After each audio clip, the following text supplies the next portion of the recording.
DOS Family. S'il vous plaît, likez la vidéo. Quand vous likez une vidéo sur YouTube, YouTube répertorie la vidéo et la propose à d'autres utilisateurs. Du coup, mes vidéos sont propulsées dans les suggestions et recommandations par YouTube. Donc s'il vous plaît, likez mes vidéos, commentez-les. Surtout likez, j'insiste et je persiste. Likez même avant de regarder. Ça ne vous coûte absolument rien de liker. C'est aussi ça le soutien. Merci, et je vous aime. Communiqué de presse même est étonné.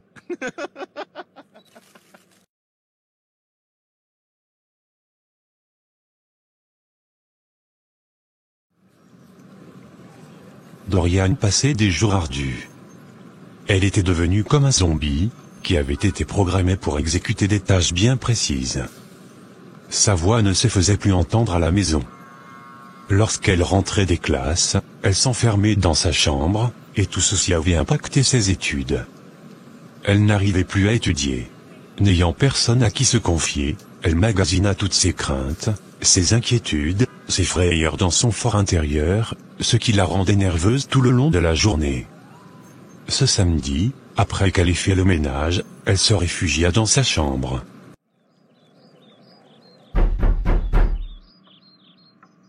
Oui, c'est ouvert. Un verre à toi ici? Bonjour Dory. Mais qu'est-ce que tu fais ici? Je t'apporte ton document. Ah merci. Mais tu n'as pas vu ma mère là dehors? Si, je l'ai vue. Mais elle est partie avec Camille. Raison pour laquelle je suis là. Et ton père? Il est en déplacement à Port-au-Prince. Il rentre demain. Dis Vera. Est-ce que tu seras à l'église demain? Oui, à 10h.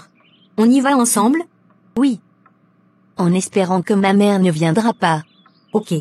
Bon, je file maintenant. Je vais préparer. Est-ce qu'on peut parler? Oui, vas-y, dis-moi. Bref, ça va, ce n'est rien d'important. Va préparer. Et salue-moi ta mamie.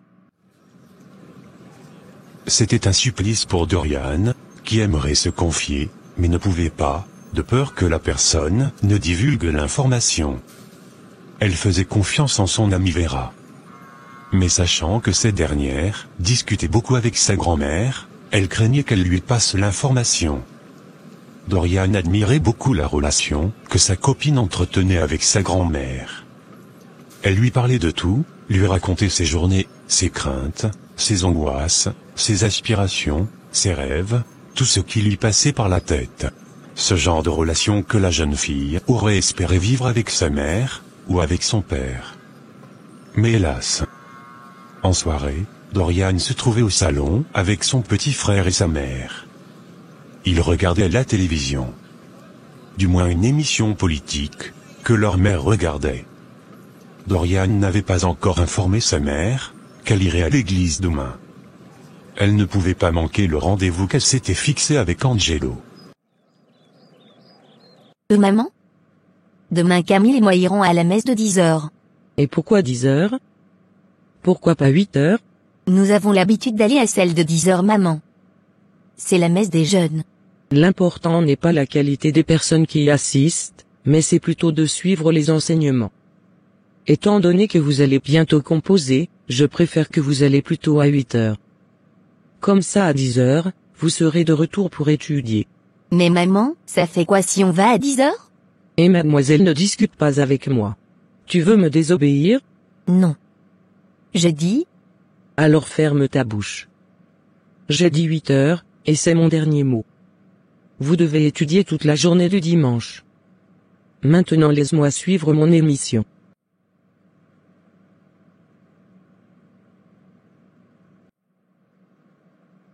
J'ai juste envie de hurler de toutes mes entrailles, pour exprimer mon ras-le-bol. Je me demande souvent même si cette femme est réellement ma génitrice. Parce que je ne comprends pas pourquoi elle me met des barrières, comme si elle ne voulait pas de mon épanouissement. Si je n'avais pas vu mon frère aîné vivre la même frustration, j'aurais cru qu'elle m'en veut personnellement. Et que dire même de papa? Il a exactement le même comportement que sa femme. Ils forment vraiment un couple de dictateurs. Mais je fais maintenant comment pour informer Angelo, que l'heure du rendez-vous a changé?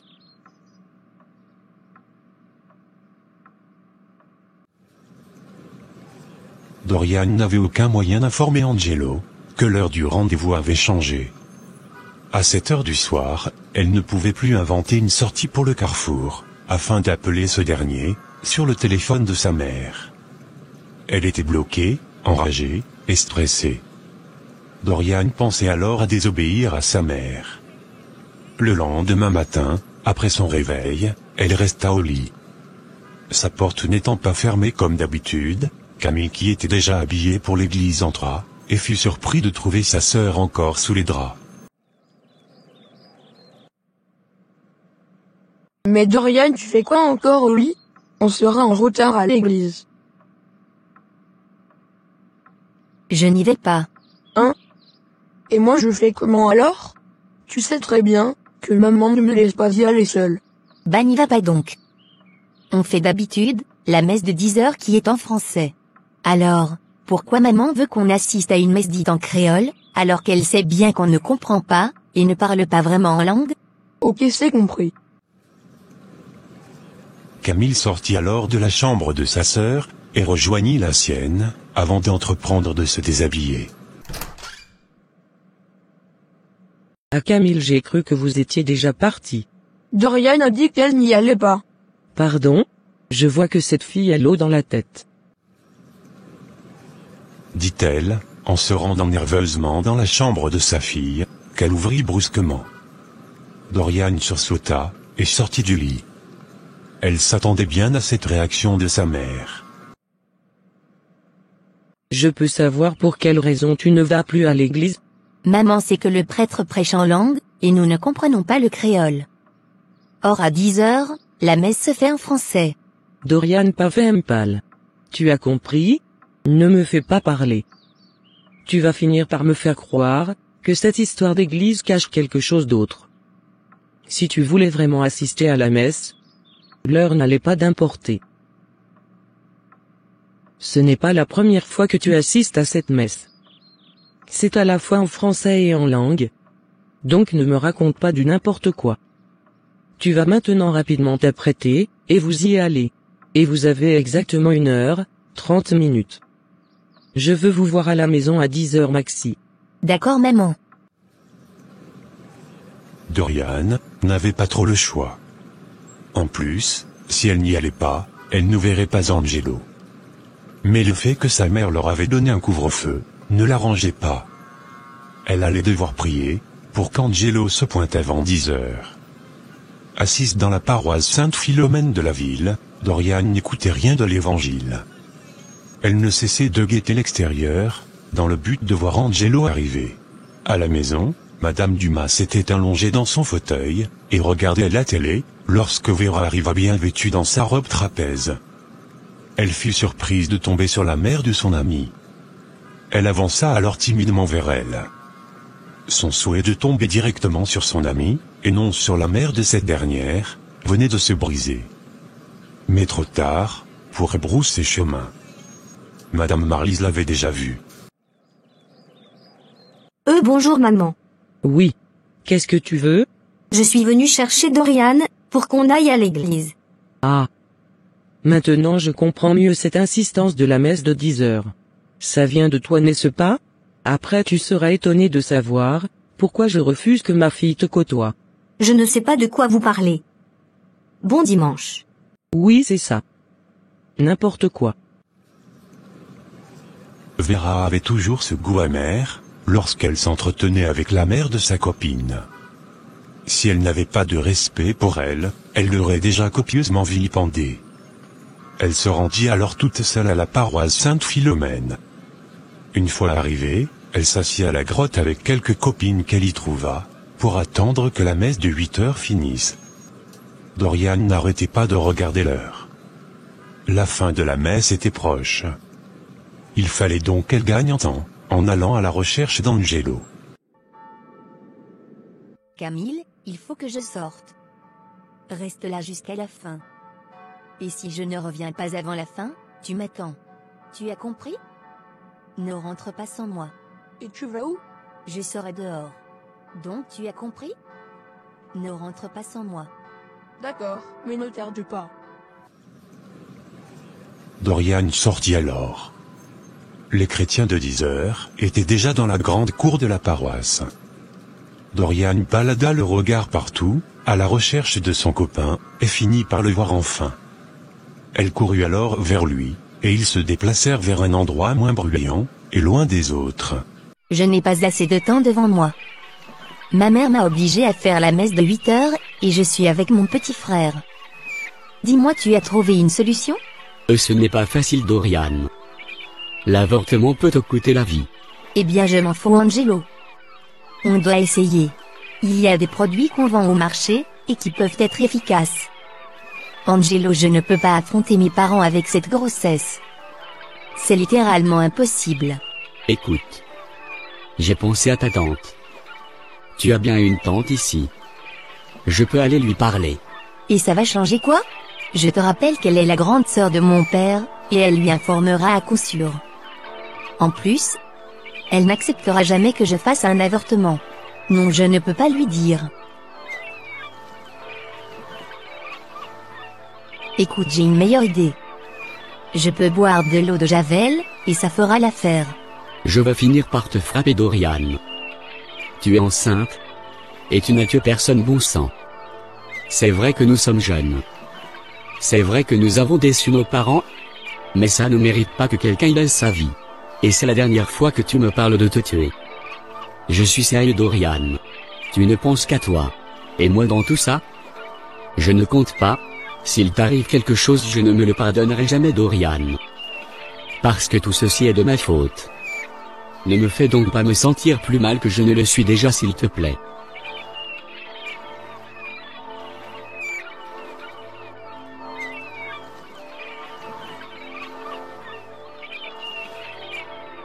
Allez, cesse de pleurer, s'il te plaît. On va s'en sortir. Ça sera difficile, mais on va s'en sortir. J'ai tellement peur, tu n'as même pas idée. J'ai si peur, que je vais finir par avoir la tension à mon âge. On peut se voir en semaine si tu as le temps. Quel jour te convient? Mercredi, puisqu'on sort tôt. Oui. Mais j'ai un devoir ce jour-là. Voyons-nous plutôt mardi. Je serai libre autour de midi.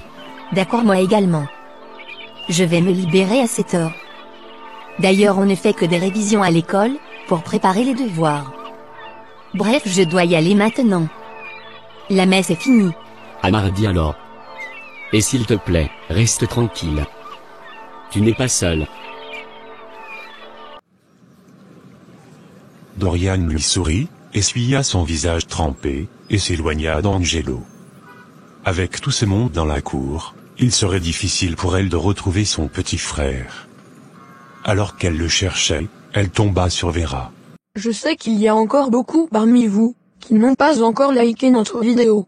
Alors faites-le dès maintenant. N'oubliez pas aussi de commenter, et partager la vidéo s'il vous plaît. La vidéo peut maintenant continuer. Merci. Je vous envoie de gros bisous. Et Dory. J'ai été chez toi, mais ta mère m'a mal reçu comme d'habitude. Qu'est-ce que tu as? C'est comme si tu avais pleuré. Non, ce n'est rien. J'aurais dû passer chez toi, pour t'informer, de ce que ma mère m'a obligé à faire la messe de 8 heures. Et maintenant, je cherche Camille. Nous devons rentrer ensemble, et nous sommes déjà en retard pour la maison. Ça craint vraiment chez toi. Je t'aide à le chercher alors. Qu'est-ce que je vais dire maintenant à ma mère, pour justifier ce retard? C'est simple. Le prêtre a reçu des dons. Et on sait comment c'est toute une fête, qui prend du temps après la quête. Oui, c'est une bonne idée. Les deux filles se faufilèrent alors entre cette foule, à la recherche de Camille. Le temps passait, et Dorian craignait qu'il soit déjà rentré, l'ayant trop attendu. Et si c'était le cas, elle allait recevoir un tonnerre de réprimandes, de la part de sa mère, et pourquoi pas même des coups de fouet. Lassé de faire le tour de la paroisse, Dorian sortit pour la route, et regarda les rues. Elle le vit enfin avec un copain à lui, en train de jouer sur la console de son ami. Elle poussa un ouf de soulagement, et informa Vera, qui pouvait maintenant rejoindre l'église. Dorian alla chercher son frère, et ils rentrèrent. Elle n'avait pas eu besoin de mentir à sa mère une fois à la maison pour lui expliquer son retard, car cette dernière était avec sa copine, et elle ne s'était pas rendu compte que ses enfants n'avaient pas respecté l'heure. En plus de ses propres soucis qui la tourmentaient, se mettre sa mère à dos n'était pas la solution. Entre-temps chez Angelo, il était revenu de l'église, et s'était installé au salon devant la télé, quand sa mère sortit de sa chambre bien vêtue, avec des talons. Ah, tu es déjà de retour? On a dit quoi à l'église? Bah beaucoup de choses. Comme pour dire que tu n'as rien compris. Tu es allé voir ta copine, je sais. J'ai fait ça aussi quand j'étais plus jeune. Bon, je suis parti. Il y a de la nourriture dans la marmite si tu as faim. Tu vas voir papa Charles, hein? Pourquoi? Parce qu'un billet comme tu es là, ça ne peut être que pour lui. Maman, tu n'as pas besoin de me cacher ta relation avec lui. Je le sais, et ça me fait plaisir. Ah bon? Tu n'es pas fâché? Mais pourquoi devrais-je de l'être? Maman, tu as le droit de refaire ta vie si tu le veux. Tu as le droit d'avoir un petit ami, et j'apprécie beaucoup papa Charles. C'est un homme responsable. Et dire que j'avais peur de te le présenter. Ah, ça me soulage tellement que tu l'apprécies, et que tu me donnes ton feu vert. Car c'est très important pour moi ton approbation. Merci mon fils. Tu grandis vraiment trop vite. Allez, va t'amuser, et tu peux rentrer demain. Oui, c'est ça. Tu peux toujours rêver.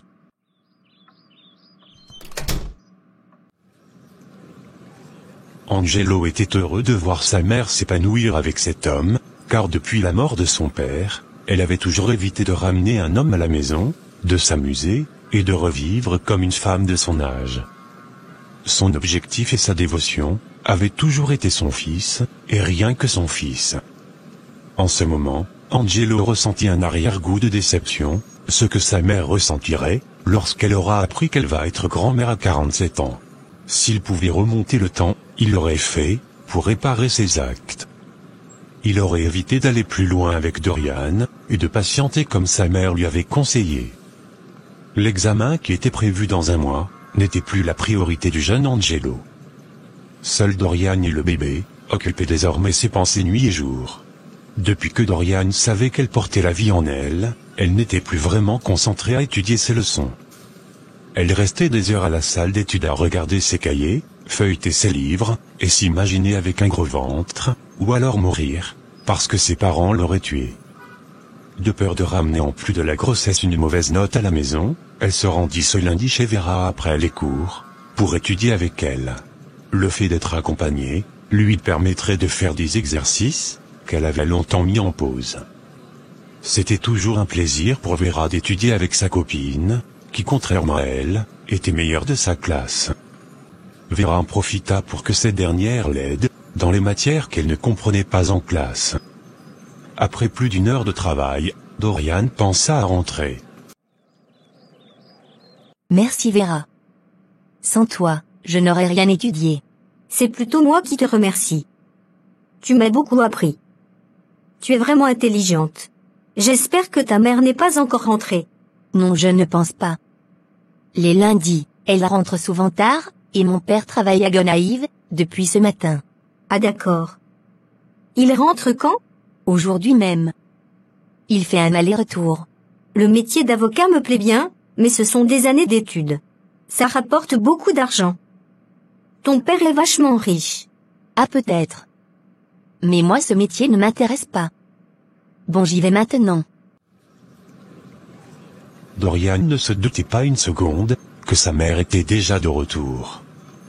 Et ne voyant pas sa fille, elle interrogea son fils, qui lui dit que sa sœur se trouvait chez Vera. Ce fut donc étant en colère, que cette dernière se rendit chez la voisine, et hurla le nom de sa fille, qui sursauta, en faisant tomber ses cahiers. Oh mon Dieu, c'est ma mère.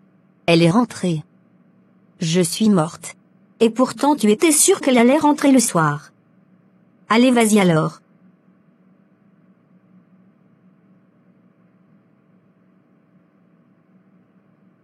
Qu'est-ce que je t'ai dit? Pourquoi tu veux forcément me faire bavarder? Tu veux que je te frappe, hein? Maman, pardon. Je suis allée étudier avec elle. J'avais des devoirs à faire. Et depuis quand c'est elle qui t'aide à faire tes devoirs? Une fille aussi nulle qu'elle va te montrer quoi, hein? Dis-moi. Tu crois que je suis ta copine à qui tu racontes du n'importe quoi? Cette fille a une mauvaise influence sur toi, et je ne veux plus te voir avec elle. Idiote. Dorian rejoignit sa chambre. Elle se jeta sur son lit, et se mit à pleurer. Elle ne demandait pas grande chose à ses parents. Juste lui permettre d'avoir des amis. Elle était consciente que Vera était une jeune fille plus expérimentée qu'elle, mais elle n'était pas mauvaise. En ce moment où elle avait terriblement besoin de parler à une personne extérieure, elle allait devoir encore et encore se débrouiller toute seule. Pourquoi pas se parler à elle-même? Une conduite qu'elle avait adoptée depuis peu. Sauf que la conversation entre elle et elle semblait tourner autour d'une seule solution. Mourir. Dorian se leva, et se rendit aux toilettes. Elle prit la bouteille qui contenait de l'eau de Javel, et la regarda scrupuleusement, puis se plaça devant le miroir, et se regarda, comme si elle attendait que son autre aile lui donne le coup d'envoi. Dorian ouvrit la bouteille, et huma son contenu. Elle cherchait le courage pour la porter jusqu'à sa bouche, quand soudain on toqua à la porte. Ce qui la fit sursauter, et fit tomber la bouteille, qu'elle ramassa rapidement. Et Dorian, maman a dit que le soir, on va causer avec Marion. Mais tu pouvais attendre que je t'autorise à entrer, non? Quelles sont ces manières-là? Je pouvais être en train de me doucher. Oui, mais tu t'es déjà douché. Ok, excuse-moi. C'est que j'étais content, et impatient de te l'annoncer. Ok, j'ai compris la bonne nouvelle. Maintenant laisse-moi seul. Non. Je ne suis pas disposée à parler à Marion maintenant. J'ai peur de ne pas pouvoir lui cacher mon mal-être. Me connaissant bien, il saura qu'il se passe quelque chose. Non, non, non. Je ne peux pas prendre le risque de lui faire douter de quelque chose. Car à force d'être élevé par des parents stricts, il est devenu autant pareil qu'eux. Il est même devenu la copie conforme de papa. L'envie d'avaler du Javel avait disparu, pour laisser place à la frayeur. Elle rangea la bouteille à sa place, et sortit des toilettes, pour regagner sa chambre. Le soir, comme elle l'avait dit, elle refusa de dire un mot à son grand frère, ce qui étonna son père, mais pas sa mère. Monsieur Richard retrouva alors sa fille dans sa chambre. Quand Dorian l'entendit arriver, elle ouvrit son cahier, et fit semblant d'étudier. Ça va. Oui papa, ça va. Il y a quelques jours tu voulais parler à ton frère, et aujourd'hui qu'on vous l'accorde tu ne veux plus. Qu'est-ce qui se passe? Rien papa. Je suis juste nerveuse. Je n'ai pas donc envie d'être désagréable. Bref. On aura le temps de discuter quand je vais finir de composer. Ton excuse ne tient pas la route. Mais je vais t'accorder le bénéfice du doute. Sur ces mots, il s'en alla, en refermant la porte derrière lui. Dorian savait que son père était très futé, et son métier d'avocat en était pour beaucoup. C'était une chance qu'il n'eût pas insisté, sinon elle ne savait plus quoi elle aurait inventé de sensé. Ta fille a un problème? Elle qui est souvent excitée de discuter avec son frère, aujourd'hui montre un désintéressement. Je ne sais pas. Peut-être qu'elle est fâchée, parce que je l'ai réprimandée du fait qu'elle soit allée chez la voisine, la petite mal élevée, qui rôde toujours autour d'elle. Pourquoi est-elle allée là-bas, alors que ça lui a été interdit? Comme quoi il étudiait avec elle. Tu te rends compte? Cette fille veut exploiter la nôtre. Je ne l'aime pas du tout. Prochainement, si elle veut étudier avec cette fille, demande-leur de le faire ici. Comme ça tu seras rassuré qu'elles étudient vraiment. Tu n'écoutes pas ce que je dis? Je te dis que je ne veux pas de cette fille auprès de la mienne. Tu as même vu comment elle s'habille? Je ne peux pas compter le nombre de fois que je l'ai vue discuter avec des garçons dans la rue. Une fille de son âge? C'est une mauvaise influence pour notre fille chérie. Il faut l'en éloigner. D'accord, tu as raison. Je vais travailler un peu, avant de me coucher. Demain je n'ai pas de pression pour sortir. D'accord.